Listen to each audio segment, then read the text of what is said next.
Kansas Breastfeeding Coalition.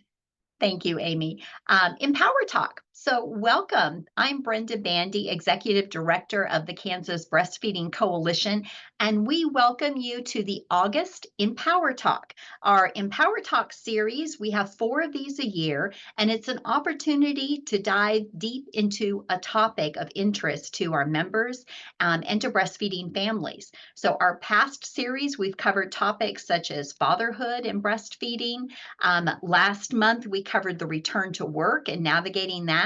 And this month, because it's August, it seems only fitting that we're discussing National Breastfeeding Month in depth. So we hope that you're as excited as we are to hear from leaders here in Kansas who are leading the way.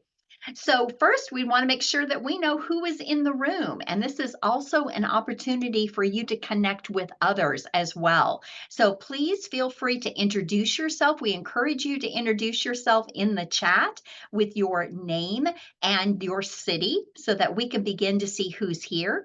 The chat feature, you can also direct message someone. So if you see someone from a neighboring city or in your very own town that you'd like to reach out to, this is a great chance to reach out to them during the meeting. We encourage that so that you can begin to build support, network, and collaboration around breastfeeding. So welcome.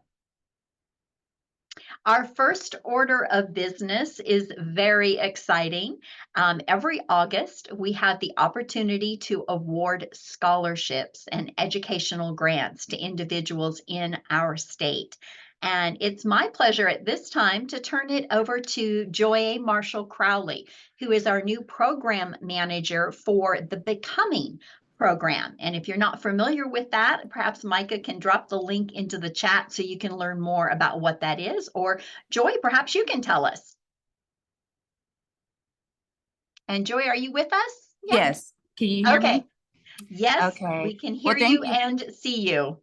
Okay. Well, thank you everybody for joining in today. And so I'm so excited for all these ladies that were awarded this scholarship for the new Becoming program. So like Brenda said, I'm going to be the new program manager. And so what that looks like is for me to be with these women on their journey to their lactation certification. And so I get to work with them individually, setting up these plans for them and helping them see it through. And so I just want to congratulate these women. We have Yahara Dominguez, Epiphany Crawford, Suzanne Sullivan, Jaden Vela, Alexis Warden, Carmen Valverde, Brittany Frischman, Lisa Petit Green, Joy Barnes, Dominique Lewis, and Casey Lyons. So like I said, big ups and congratulations to these women for being awarded part of this new program. Great. Thank you, Joy, and thank you for leading the way and managing this new program. I know that many of our scholarship recipients, oh, Amy, could you go back for just a second? Thank you. I just want to take a moment and invite our scholarship recipients to turn your cameras on. If you are able, wave to the crowd. If we were all in a room, you would be hearing a round of applause. For those of you on the call, if you can do reaction emojis, just like Jennie showed us, or clap or cheer, give us some shout outs in the chat. We really want to celebrate these ladies and encourage them on their journey. Hello, Epiphany, I see you. That is so great. And Dominique, I see you too. Carmen, this is so exciting. Do you see all the applause that you all are getting? So welcome. Alexis, I'm driving, so I can't turn on my camera, but okay. I am here. Oh, great. Alexis, I'm so glad that you are here. Thank you, and drive safely. This is great. So everyone, welcome the newest leaders to Lactation Land. Thank you so much. Okay, next slide. Okay, so this is another exciting announcement about the state of breastfeeding in Kansas. Hopefully you all saw the announcement, the email last week with the latest data. So how this works is on August 1st at 7 a.m. Kansas time, the CDC releases the new breastfeeding data for the upcoming year. Actually, in this case, it is for babies that were born in 2021. And we pay close attention to this, as you know, and we publish it in our State of Breastfeeding report. For those of you who have been around for a while, you may recall last year was particularly sad news because our rates went down considerably. So we had no idea what was going to happen this year. And so it was very exciting to see not only did our rates go up, but our rankings went up. Kansas moved from 42nd in the nation to 5th in the nation in the rates of infants exclusively breastfeeding at 6 months. So just think about that for a moment. We know it is really that 90% of families in Kansas choose to breastfeed, but it's that continuation that we are all working so hard on. And so the fact that over a third of infants are now breastfeeding at 6 months of age and doing that exclusively with no supplements, which is what the recommendation is just phenomenal. And of course, at 3 months, we ranked 4th in the nation. So we had considerable progress. It is all because of the great work that you all are doing out there every day to support families. And now our new group of lactation support providers is joining the effort as well. So give yourselves a round of applause. We are so excited for the new data that shows the progress that we're making. And we are not going to let our foot up off the gas pedal. We are going to keep going strong. So congratulations to everyone. This is amazing data and it reflects your hard work. So thank you. Next slide. Thanks.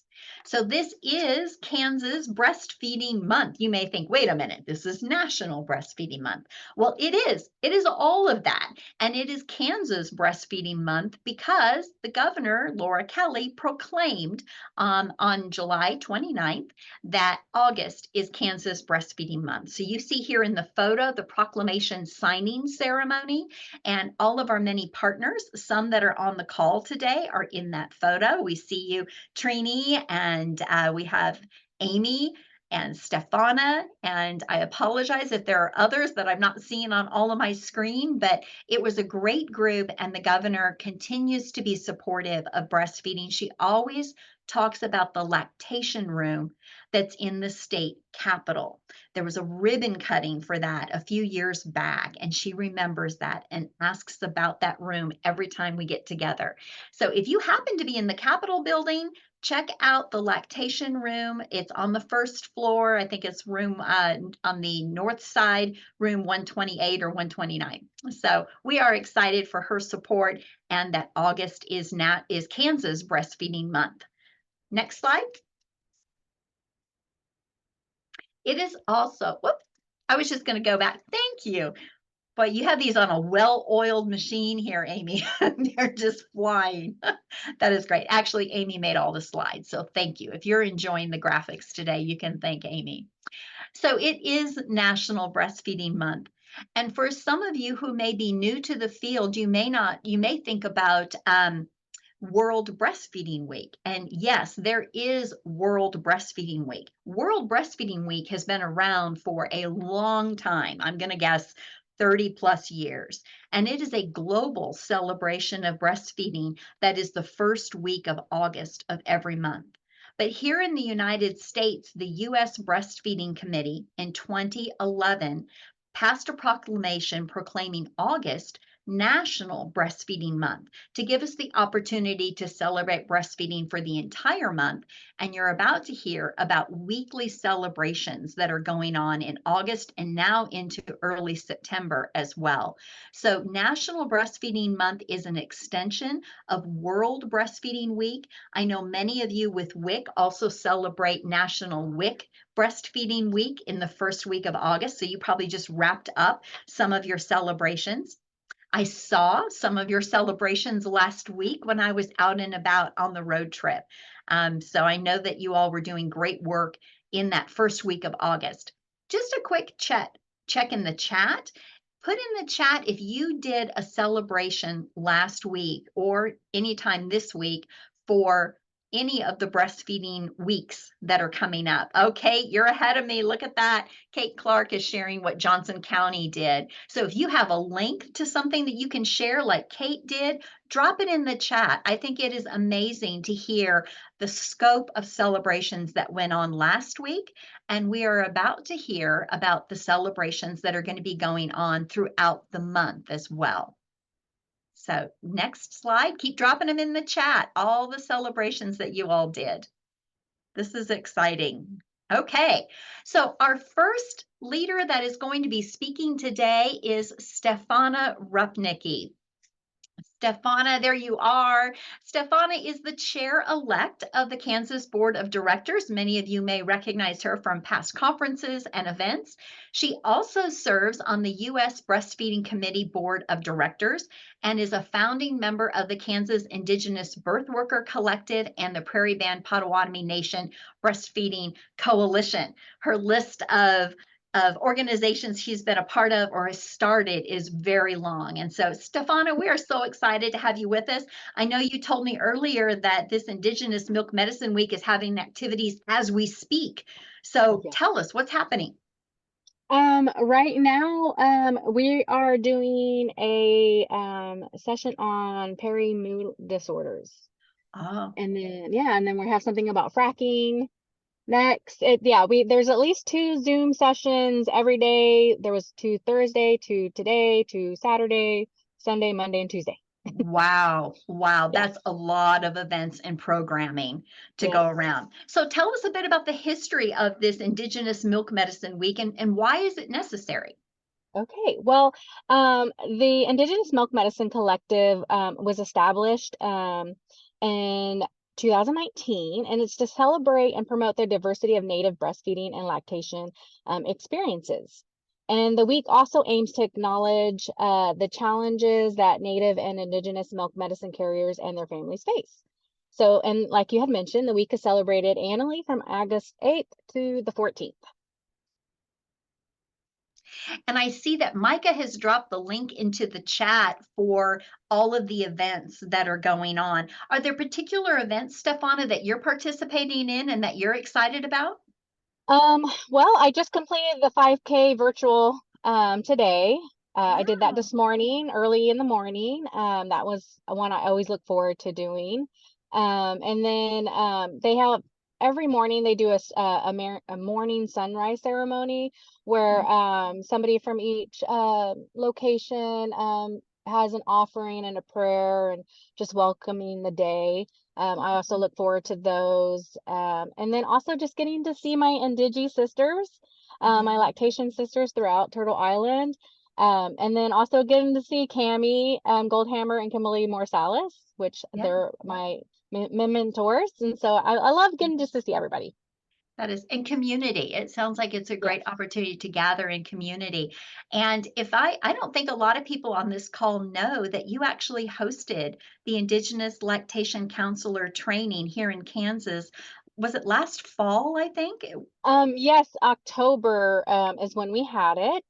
And they came, both of those ladies came and stayed for a week here on the reservation, on Prairie Band Potawatomi Reservation, and taught us a lot of beautiful things. And it was a really good experience. And I'm very close to the other 3 Indigi LCs that took the course with me. I'm actually mentoring them as well. And we just kind of are doing things throughout our community together.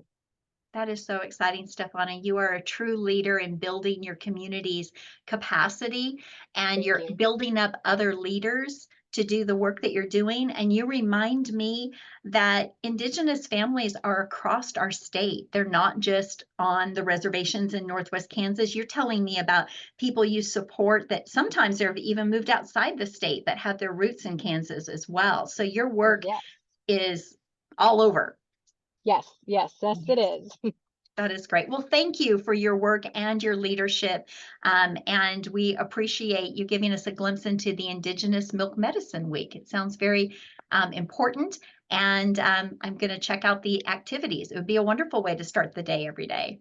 Yes, thank you so much, Brenda. And thank you. I love seeing everybody else on the call. Thank you. Yes, it is. Thanks, Stephanne. So now we're going to turn our attention to the next week that is coming up in National Breastfeeding Month, and that is Asian American, Native Hawaiian, and Pacific Islander Week. And we are honored to have Jennie Toland with us. Jennie joins us, well, actually not at this moment, but usually she can be found in Dodge City. And she is a co-founder of the Ford County Breastfeeding Coalition, which has done amazing things. I hope you have dropped into the chat some of the amazing things that your coalition is working on. Jennie was also a former board member for the Kansas Breastfeeding Coalition and former co-executive director, and now serves on the U.S. Breastfeeding Committee's board of directors. So a true leader. Jennie, we are so excited to have you with us. Tell us more about this week, its history, and why it's so important. Yes, so as you can hear, I stay busy, and so do all of my colleagues that are a part of the AANHPI caucus with the USBC, and that's really where this week originated from. So as many other cultural breastfeeding weeks kind of started appearing, we wanted to introduce a week that was unique to our community. One of the things that really stuck with me when I met Lydia Boyd, who's very popular in the lactation land, was if there is something you see another community doing that you feel is an amazing thing, it's not about asking to join that community. Sometimes it's about creating what you need for your own community. So that's what we've kind of done here with our own week. And statistically speaking, when you look at the numbers, often if the numbers are not disaggregated, it looks like Asian American women have great breastfeeding rates. But once we disaggregate that data, we can see that while Asian American women in general do have good breastfeeding rates, our Native Hawaiian and Pacific Islander sisters often do not have the same rates and outlook. So I think it was just really important to create a week to call just attention to the unique challenges that we face within our own community. And that is a real reminder. I was just going to ask Micah, see if she can grab, or Amy, if you could grab the graph of breastfeeding initiation in Kansas by race and ethnicity, because I think, Jennie, you're right. If we don't look at it closely, it looks like this rising tide raises all boats, but in fact, that's not the case. So what has been your experience here in Kansas? Tell us what this might look like here in our state. I think it's really unique because similar to just even across the United States, there are very large metropolitan areas that have large populations of people who identify as Asian Americans, Native Hawaiians, or Pacific Islanders. But then you also have a scattered kind of diffuse population throughout, rural areas where I live myself. And we have a unique experience where we're very detached from our community because we don't have that sense of community just due to lack of other people that are around. So I think, the same sentiments apply when we're looking for diversity in imaging and having, resources that are unique to us and things that we understand within our communities. It's just as important, even though our rates may look good, those same challenges still apply. Yeah, yeah. That is so true. And what is it's happening on the national level? You mentioned that this group has formed nationally. Can you tell us what other activities or what is on their radar for it's not just about this week. You guys are meeting all year long. So what else are you all working on? We have smaller projects at this time, and with AA and HPI Week, we have actually launched a coloring contest where one of our members created Oh, coloring pages that are kind of unique to our culture, and she's done a wonderful job. And we also are in the works of creating a cookbook compilation. We had a really great discussion on foods that we really hold dear to us in that intranatal postpartum period, especially with breastfeeding, things that, just warm our hearts. And when we had that discussion, we thought it would be really neat to not only compile a cookbook of these items with recipes, but also collect stories from people who are breastfeeding and how that really applied to them. yeah, nice. Oh, all worthy projects. We look forward to seeing that cookbook. That sounds really exciting. So I asked Stephanne, what is it that you personally are most excited about for the week that's coming ahead for this group? The coloring contest, it's always the coloring contest. We did it last year as well, and it's just so beautiful, and it's fun to see kids involved in this and really bringing the next generation along with us. That is so exciting. So I know that Micah put the link for the Facebook page. If you have any other links, Jennie, like to that coloring page, that would be fantastic. Feel free to drop it into the chat. And if you want to share, I'll open this up to all of the speakers, your email so that people can follow up with you. Please feel free to do that as well. So that's great. You're getting lots of shout outs in the chat. So thank you so much, Jennie. Anything else you want to add before we turn our attention to the next week? No, I think that wraps it up. I invite everybody to just click on the links and kind of learn a little bit more about all of the unique cultures that are here today. That is great. Well, thank you for taking time today. Appreciate that. Okay, we'll turn our attention then to the next week in the National Breastfeeding Month, and that is Black Breastfeeding Week. And we will return to Joy. Joy, are you still with us? Yes, I am. Can you hear me? Okay, great. Yes, ma'am. Yes, yes. I can, and we can see you. So tell us a bit about this particular week and its history. I think it's one that's been around the longest of all of Yeah. the weeks. Oh, yeah. So this, from the research I was doing, it was started in 2013 by three lovely women, Kimberly Allers, Kadeta Green, and Anaya Sangadele Ayoka. And basically it kind of grew out of the need to promote awareness and highlight special challenges and triumphs of being Black and breastfeeding. That's great. And Joy, I forgot to do your introduction, but I want everyone on this call to know that I've had the pleasure of knowing you for several years now, that you started the Wichita Black Breastfeeding Coalition several years back, and you also became a certified breastfeeding specialist as well, and the U.S. Breastfeeding Committee recognized you as a change maker. So we've recognized that all along, but we're just glad the rest of the world saw that in you. So we're so glad that you're here to tell us about the World Black Breastfeeding Week. Tell me, what is it that's happening during this week that you're looking forward to? So I know this movement, the Black Breastfeeding Week, they actually, what I love about it is they use annual themes. And so this year's theme is Listen Up, Reclaiming Our Narrative and Centering Our Stories for Breastfeeding Justice. Last year, I enjoyed the theme. It was We Outside, which is a cultural statement in our Black community that we use. And so I look forward to it. It gives people in the Black breastfeeding community something to look forward to every year with these themes. It makes it fun. It makes it cultural, inclusive into the community. And so having themes tailored towards those, or conversations tailored toward those themes, is exciting to look forward to. Yeah. And you do something special in Wichita for the Black community. Can you tell us what you did last year and what you have planned this year? Yeah, so we, the Wichita Black Breastfeeding Coalition, we started last year our Black Breastfeeding Week celebration. Last year it was a brunch. We invited mothers. We kind of just wanted to highlight and kind of get on board with the theme that's going on, because it is a national movement.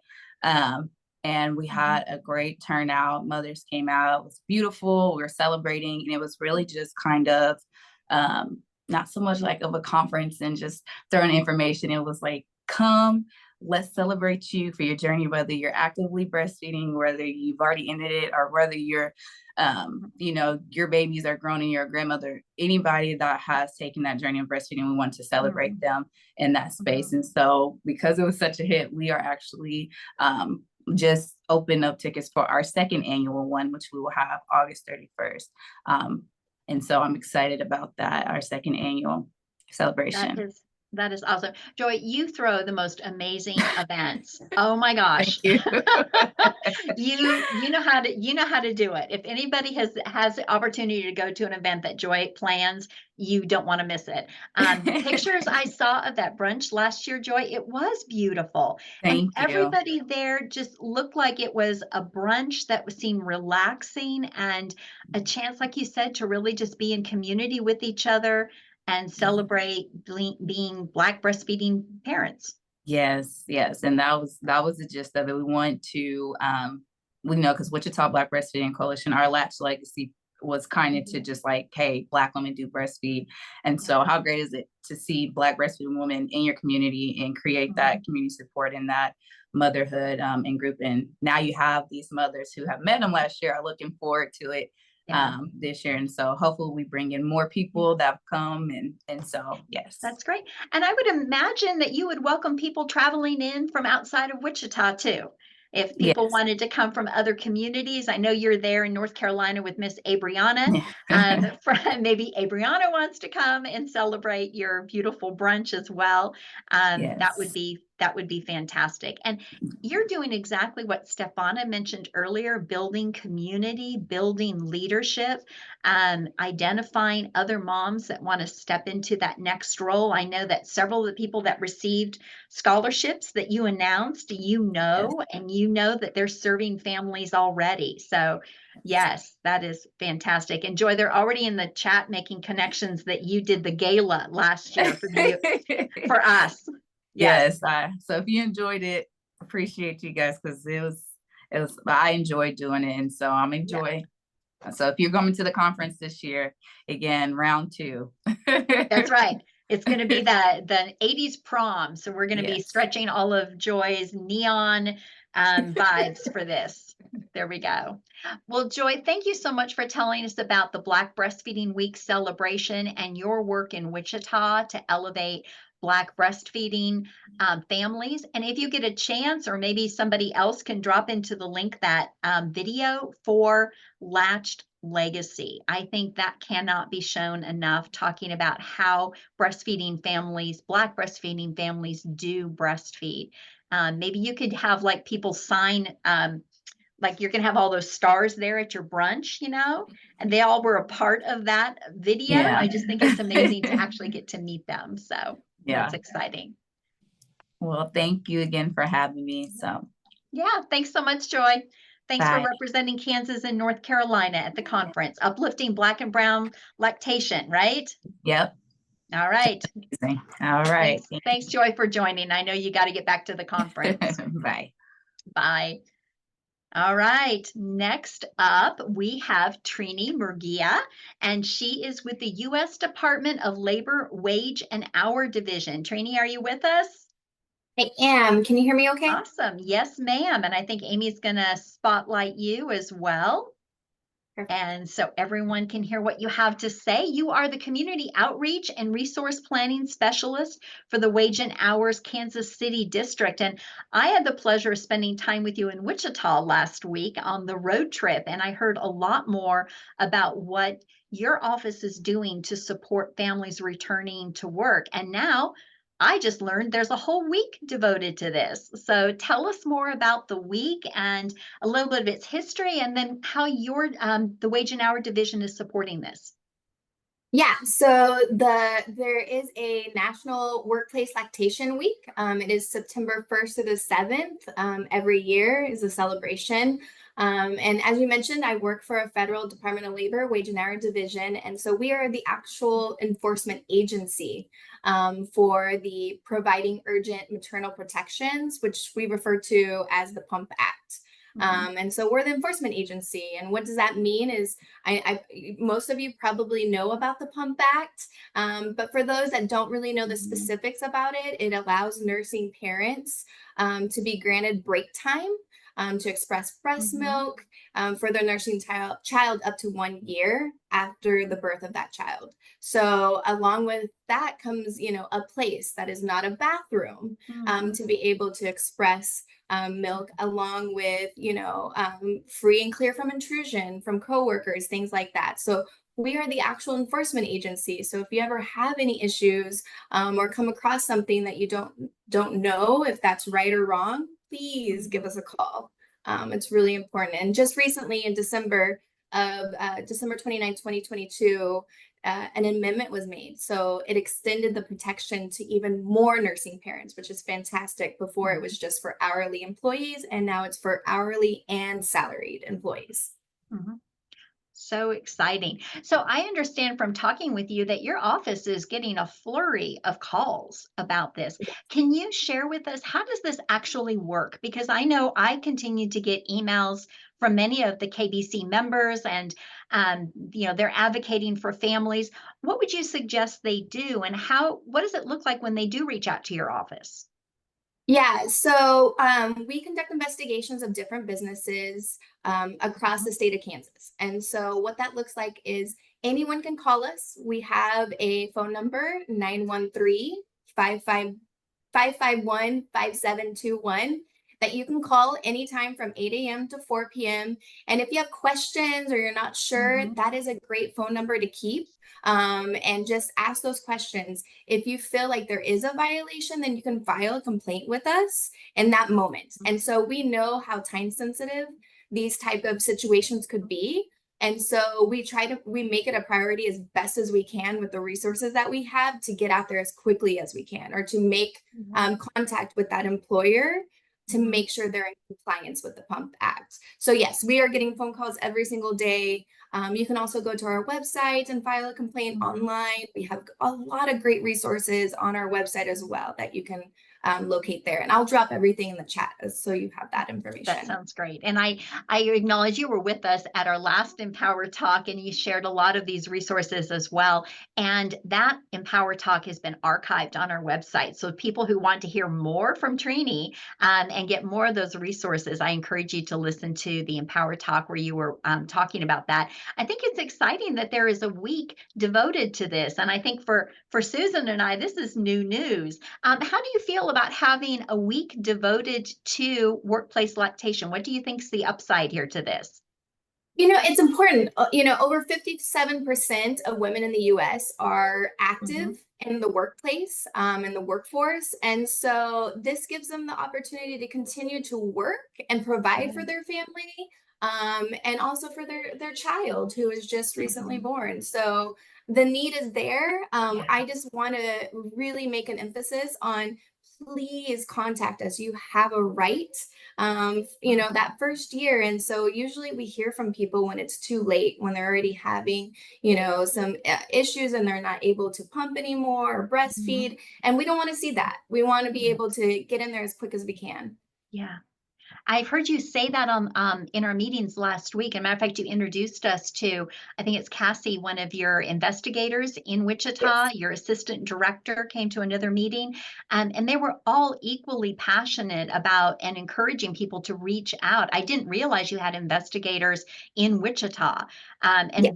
they can actually go out to Western Kansas too if needed. Is that correct? That's correct. So we have investigators here in Kansas City. We have investigators in Wichita, and we also cover the Western region of Missouri, my district office. So we have some investigators in Springfield, Missouri. And we also have one investigator that's in Manhattan. So yes, we have many people in different areas. And, if we can, we will go as far as we can in Kansas, for sure. Yeah, that's so exciting. So I hope everybody is going to write down Trini's phone number. I think it is so important to have that number and to know that you welcome the calls, and it's not going to go just to some 800 number. It might get lost. You guys really take each one of these calls really seriously. And the fact that I heard from your assistant director that they put these at the top of the queue because you realize that they are time sensitive. So we appreciate knowing all of that. Yes. And, and we also have people who speak another language if that's needed, as well as a translation line that allows us to speak in 200 different languages. But I quickly want to reemphasize. So some of the remedies that we have when we do our investigations could be reinstatement. We've seen where maybe people were let go because of this, situation. Granting a promotion was illegally denied because of this. Payment of wages that were lost, as well as we're able to get liquidated damages on top of those lost wages. We also have retaliation. So if someone speaks to us, we have those protections to say, you cannot retaliate against this person because they spoke with us, or because, they were able to give us information. Nothing like that. They are completely protected. So those are just a couple of examples of what we're seeing when it comes to violations. Wow, that's so good to know. And some of those things I'm hearing money, like that's Yeah. actually Yeah. money. And that's meaningful, and that can make things more meaningful to the employers as well. So this is all really good to hear. And we're so thankful for your leadership and your accessibility. I think this is really unique in my experience to have such access to a federal agency that is so committed to something that we know is so important. So thank you, Trini. Appreciate Thank you. that. Yeah, thanks for being with us. Of course. Thank you. Yeah. Okay, I think next up we have Miss Carmen. Carmen, are you still with us, joining us from, I think you said Pennsylvania, is that right? Yes, and I did have to move. It started raining outside, so now I'm in the vehicle, but Oh my hopefully goodness. it's Well, we can see and hear you, and we're so grateful that you have made the time while on a family trip to share with us this Latina Breastfeeding Week. So, for those of you who do not know Carmen, and I'm sure those are very few of you because Carmen has been a leader in our state for quite a while, Carmen is actually the founding member of Lactancia Latina of Southwest Kansas. And she was also recognized by the U.S. Breastfeeding Committee as a cultural change maker. And she is the only person, I added this to your bio, Carmen. Did you know you're the only person in the nation to have implemented all 7 recommendations from NACCHO's continuity of care for the blueprint for breastfeeding support? So, woohoo! Big round of applause to Carmen. you actually taught me something I didn't know about myself yesterday, because I was reading through the questions and I was like, really? I was like, I did not know that. So Yes, you did. You are the only one because you had 3 grants from NACCHO, the National Association of City and County Health Officials, to work in Southwest Kansas, and you tackled all 7 of those with your coalition. So we are so blessed to have you in our state, and that you took time today to share about this week that is September 3rd through the 9th. So tell us a bit about, what do you know about its history and what's happening that week? What should we be looking forward to? So I do want to say none of that work would have been possible without the Kansas Breastfeeding Coalition, all the guidance and support that I've had over the years. So like I said, they are an essential part of that. So I can't move on without giving thanks. In regards to the history for La Semana de la Lactancia Materna, it was created in 2023 by the Latinx Lactation Collective. And it is celebrated annually the first Tuesday after Labor Day. So this year it'll be September 3rd through 9th.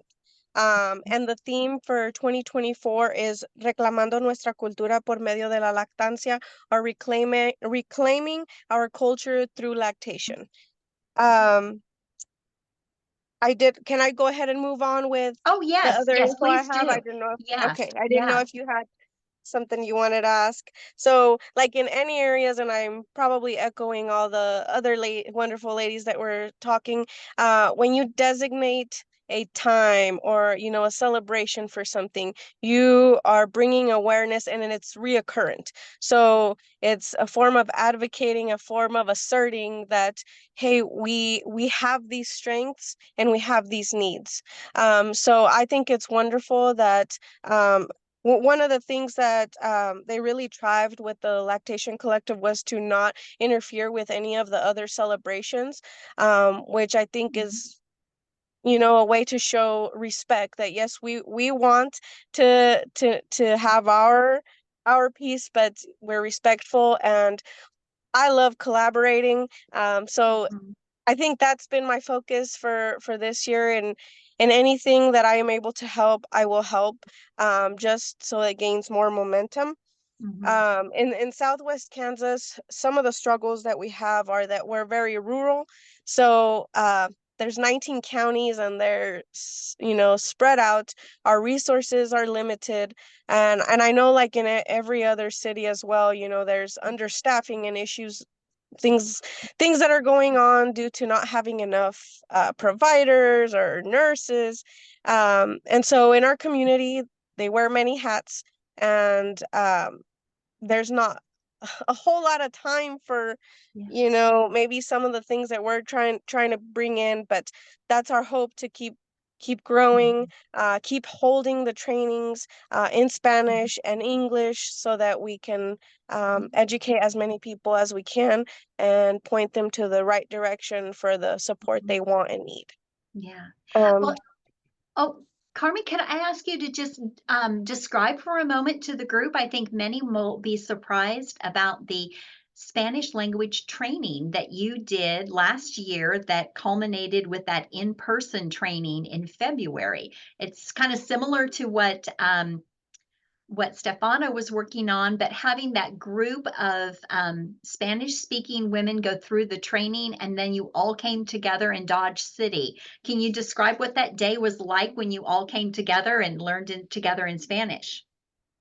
Yes, it brought everything together, because I think we put the education out there, and it's in the language that it needs to be, but then when you bring everybody in person, it allows them to ask the questions, to role play and see it, with other women from that community in their language. So I just think it solidifies, that training. And from what I hear and from what we're seeing, there's a demand for more. So we're hoping that it'll keep growing. Yeah. Okay, so an invitation, I think I heard an invitation there. If you're on today's call and you're interested in a Spanish language breastfeeding training, please drop your information in the chat or reach out to myself and I'll connect you with Carmen. And if we can get 10 or more people that are interested, then we can do that event again. And I saw the pictures from that day, and I saw the same look in those women's eyes that I saw in Joy's brunch, that I know was happening with Stephanne's group. And it was the joy of being together with people from the same community. And so thank you for leading the way on that. So what else Yeah. would you like to tell us about Lactancia Breastfeeding Week? So I will go ahead and share my Facebook page too, so you can go in and see the pictures that Brenda was talking about. We've had other projects as well, like the ones that she was speaking about with Nacho, and you'll go in and see the benches, the events, everything that we did. The last thing I want to say is, this Lactancia Latina week they have a link that I will also share, where women can go in and share their stories and how they think that their culture influenced their breastfeeding journey. So I'll go ahead and share that. And if you have any families that you think would be willing to share, that would be awesome.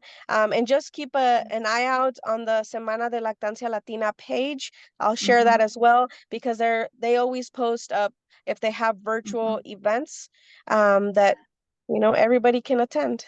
Yeah. And thank you so much for having me. Yes. Well, don't go away quite too much, because I do have a bonus question. Actually, I was Okay. thinking about on my road trip last week, in going to the northern part of our state, I heard from many people that they are seeing a growing population of Latina and Hispanic families in parts of our state that normally they hadn't had a large presence.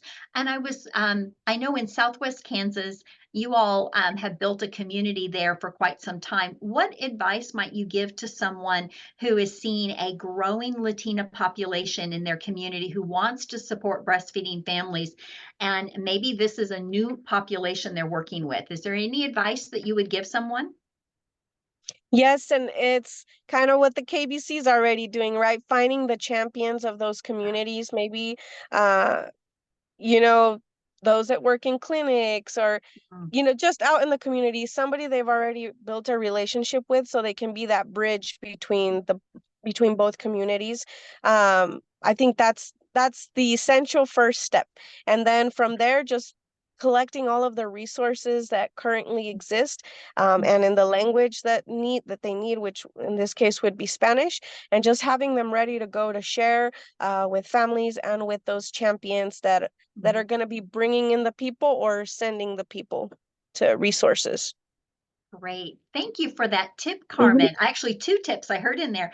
Find the bridge, find the persons or people that can be the bridge to the community you want to serve. So everybody find your own Carmen, find the Carmens in your community. Thank you for that idea.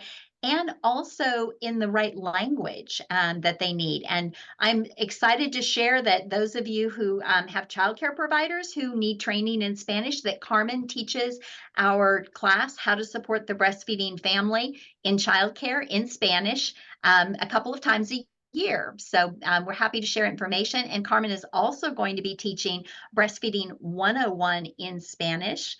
Thank you for doing that for the first time at the Heartland Conference in September. And if there is a need, then maybe, Carmen, we can talk about putting that out there virtually too.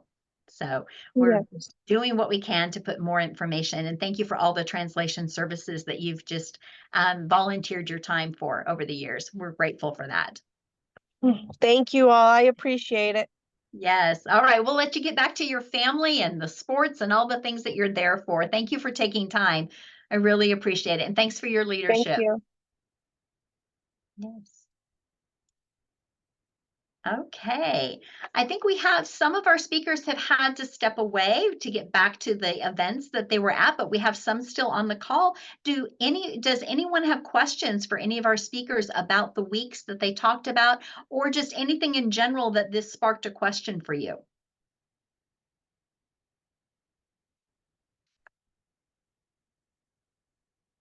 I see a lot of resources in the chat. That is fantastic.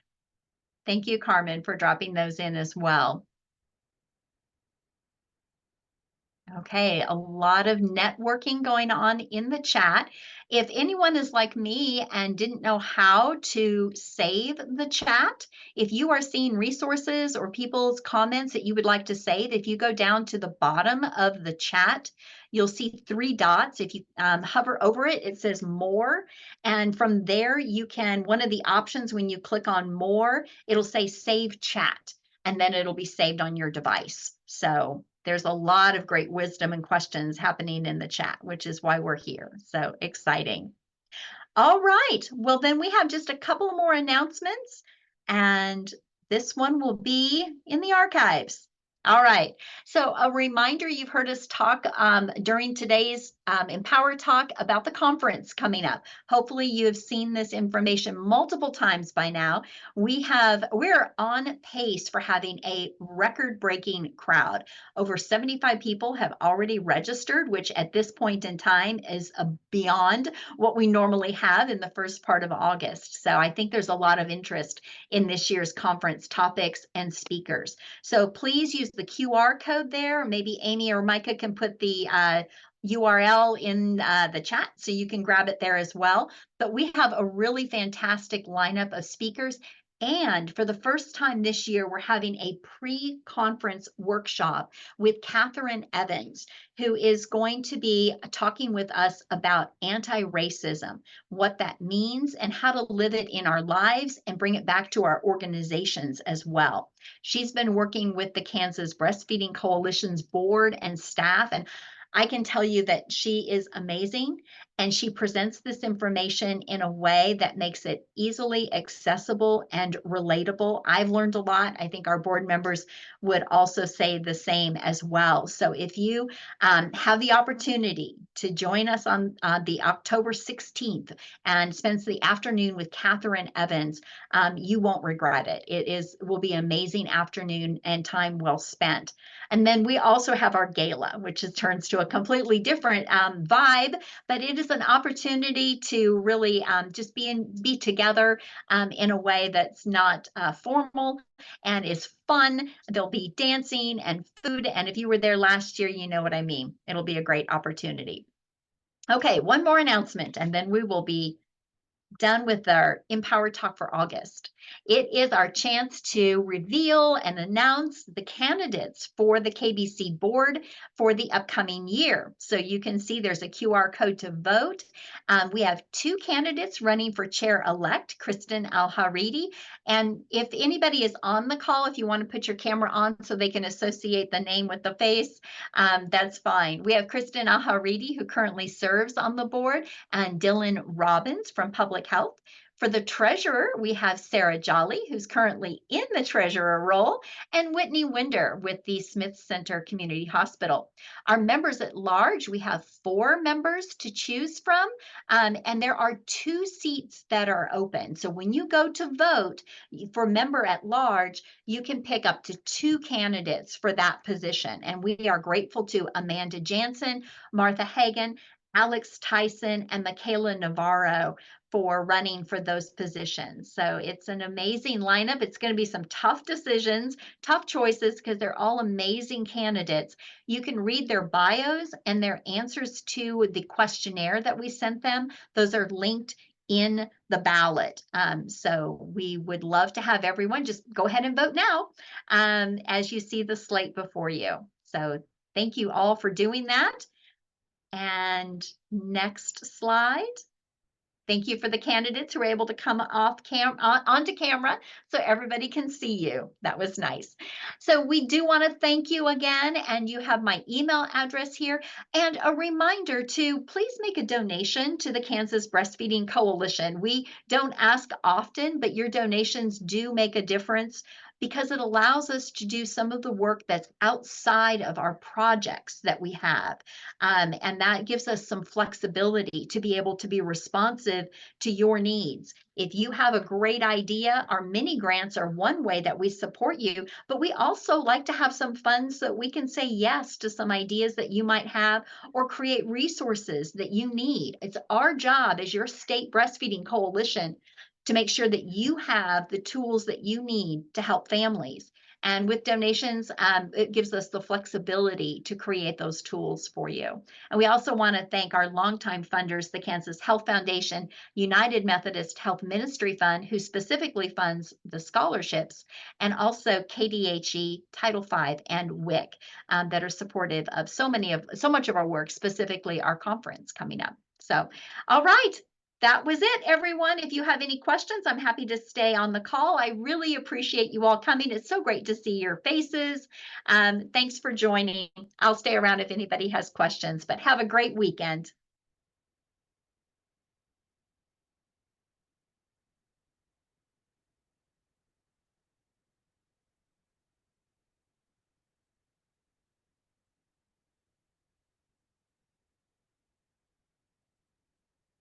Okay, thanks, Amy. Great driving the slides and the spotlights and all of that. The slides were great too. I really appreciate it. Thanks. Oh, thank you. Okay, see you later. See you in email land. See ya.